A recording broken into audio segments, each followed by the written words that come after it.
இறைவன் ஒரு மாத காலத்தை நிர்ணயித்து கொடுத்ததுனாலதான் அந்த ஒரு மாத காலத்திலே பயிற்சிகளை மேற்கொள்ளுகிறோம். இந்த ரமலான் என்பது நமக்கு கொடுத்த பயிற்சிகள் அனைத்தும் சாதாரணமான பாடங்களா?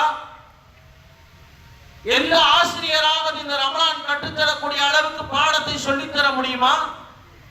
எந்த பல்கலைக்கழகமாவது பாடத்தை நடத்த முடியுமா? எவ்வளவு பாடங்கள், எவ்வளவு படிப்பினைகள்! ரமலானுடைய மாதத்தில் நாம் என்ன நினைத்துக் கொண்டிருக்கிறோம்? இரவு தொழுகையை தொழுதோம், நோன்பு வச்சுட்டோம், கியாமுல் லைல் தொழுதோம், பட்டினி கிடந்தோம். இது மட்டும்தான் நம்முடைய எண்ணத்தில் நிற்கும்.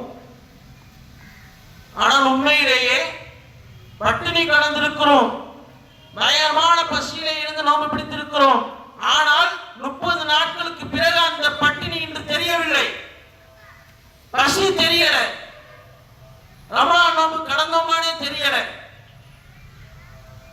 எப்படி அல்லாஹ் இந்த செட்டப்பை நமக்கு உருவாக்கி வைத்திருக்கிறானோ அது போன்றுதான் உலகத்தில் ஏராளமான கஷ்டங்கள் வரும்,